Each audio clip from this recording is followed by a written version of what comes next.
முருகா சரணம்.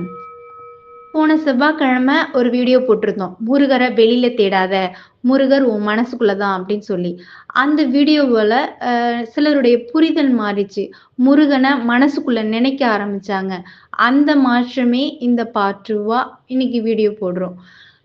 கேளுங்க. உங்க மனசுலயும் ஒரு சின்ன மாற்றம் ஏற்படும் அப்படிங்கிற நம்பிக்கையோட வீடியோ போன செவ்வாய்க்கிழமை வீடியோக்கு பிறகு ஒரு விஷயம் ரொம்ப மனசுக்கு சந்தோஷம் கொடுத்துச்சு.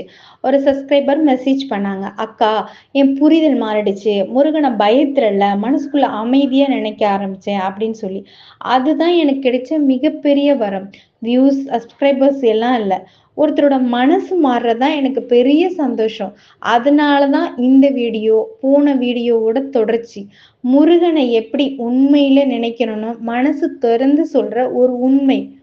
முருகன் உங்ககிட்ட கேக்குறது என்ன தெரியுமா? பெரிய பூஜையா? 108 முறை ஜபமா? கோயில் சுத்துறதா? இல்ல முருகன் உங்ககிட்ட கேக்குறது ஒரே விஷயம்தான். உண்மையான சரணம். முருகா, நான் உன்னை நம்புறேன் அப்படின்னு மனசுலேருந்து சொல்ற அந்த நம்பிக்கை. அத மட்டும் நீங்க பண்ணாலே போதும். இத படிக்கணும், அத படிக்கணும் அப்படின்னு எந்த கட்டாயமே கிடையாது. சில பேர் சொல்வாங்க, இந்த கோயிலுக்கு போனா வாழ்க்கை மாறும். அந்த கோயிலுக்கு போனா எல்லாம் சரியாகும் அப்படின்னு. அது அவங்களுக்காக இருக்கலாம். அவங்க சூழ்நிலையில அவங்களால போக முடிஞ்சிருக்கலாம். ஆனா எல்லாராலயும் கோயிலுக்கு போக முடியாது. பணம், நேரம், உடல்நிலை, குடும்பம் பல பேருக்கு அது சாத்தியமில்லை. அதுக்காக நான் போகலையே, முருகன் எனக்கு அருள் தர மாட்டாரா அப்படின்னு நினைக்காதீங்க. முருகன் உங்ககிட்ட எங்கேயும் போனாதான் வாழ்க்கை மாறும் அப்படின்னு சொல்லவே இல்ல. அவர் சொன்னது ஒரே ஒரு விஷயம். என்ன நம்பு. சில பேர் சொல்லுவாங்க, எனக்கு கனவுல முருகர் வந்தாரு. அவரு எனக்கு இத செய்ய சொன்னாரு. அது அவங்களுக்கு, அவங்க வாழ்க்கை, அவங்க அனுபவம். அது உங்களுக்கு அப்படியே நடக்கணும்னு எந்த கட்டாயமும் இல்ல. முருகன் உங்களுக்கே தனியா பேசுறவர்.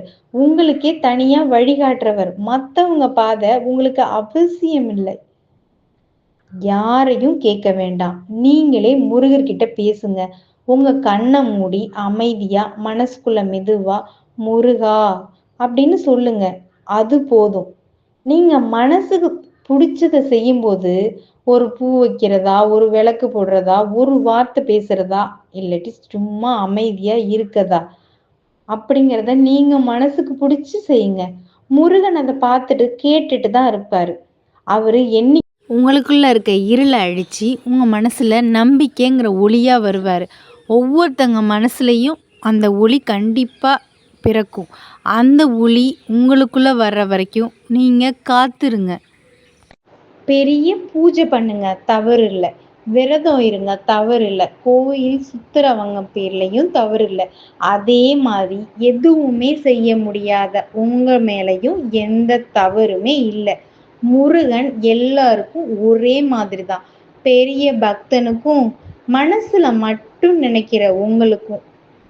நீங்க எதுவுமே படிக்க வேண்டாம். எதுவும் எண்ணவும் வேண்டாம். எதுவும் செய்யவும் வேண்டாம். ஒரு தடவை மனசுக்குள்ள முருகா, நான் உன்னை நம்புறேன், என் கூட இரு அப்படின்னு சொல்லுங்க. அது போதும். அதுக்கு மேல எதுவுமே தேவையில்லை. அப்படி நான் சொன்னதுனால எதுவுமே படிக்க வேண்டாம் அப்படின்னு அர்த்தம் இல்ல. முருகருக்கான அழகிய படைப்புகள் இருக்கு. திருப்புகழ், வேல்மாறல், கந்த சஷ்டி கவசம், கந்தர் அலங்காரம், கந்தர் அனுபூதி, இப்படி முருகருக்கான அத்தனை அழகிய திருவாசகங்கள் இருக்கு. இதெல்லாம் படிக்கும்போது உங்களுக்கு மனசு அமைதி கிடைக்கும் அப்படின்னா படிங்க. புடிச்சு படிங்க. கட்டாயப்படுத்தி படிக்காதீங்க. அது ரொம்ப அழகான பக்தி. யாராவது உங்கள கட்டாயப்படுத்தி, இத இவ்ளோ தடவ படிக்கணும். இத படிச்சாதான் முருகன் அருள் கிடைக்கும். அப்படின்னு சொன்னா, அது உங்களுக்கு தேவையே இல்ல. உங்க மனசுக்கு எது அமைதி தருமோ, அத படிங்க. கட்டாயத்துல படிக்கவே கூடாது. முருகர வெளியில தேடாதீங்க. கோயிலுக்குள்ள மட்டும் தேடாதீங்க. மத்தவங்க சொன்ன வழியிலயும் தேடாதீங்க. உங்க மனசுக்குள்ள தேடுங்க. அங்கதான் முருகர் உங்க கூட நேரடியா பேசுவாரு.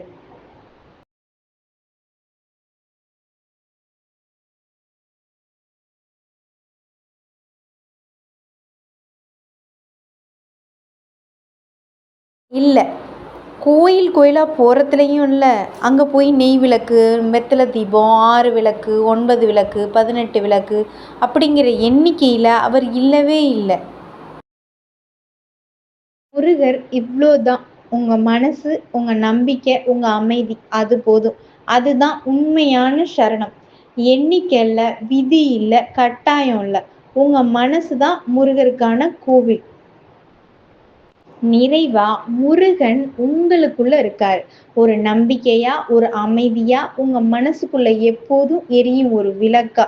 வெளியில தேடாதீங்க. கோயிலுக்கு போக முடியலன்னா கவலைப்படாதீங்க.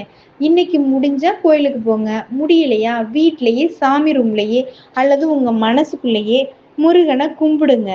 எந்த புத்தகமும் இல்லாத இடத்துலயும், எந்த மந்திரமும் இல்லாத இடத்துலயும், உங்க மனசுக்குள்ள இருக்க அந்த அமைதியில தான் முருகன் வாழ்றாரு. அந்த நம்பிக்கைக்கு நீங்க விளக்கேத்துங்க. உங்க மனச அமைதியாக்குங்க. வெளியில போய் தேடிட்டு இருக்காதீங்க. மனசுக்குள்ளேயே தேடுங்க. அங்கதான் முருகன் முழுசா இருக்காரு. அங்கதான் உண்மையான சரணாகதி ஆரம்பமாகுது. முருகன மனசுக்குள்ளேயே தேடி சரணடைங்க. வேலவன் காலினை நாம் பிடித்துக் கொண்டால் கந்தன் தருவான் எதிர்காலம் என்ற நம்பிக்கையோடு இருங்கள். ஓ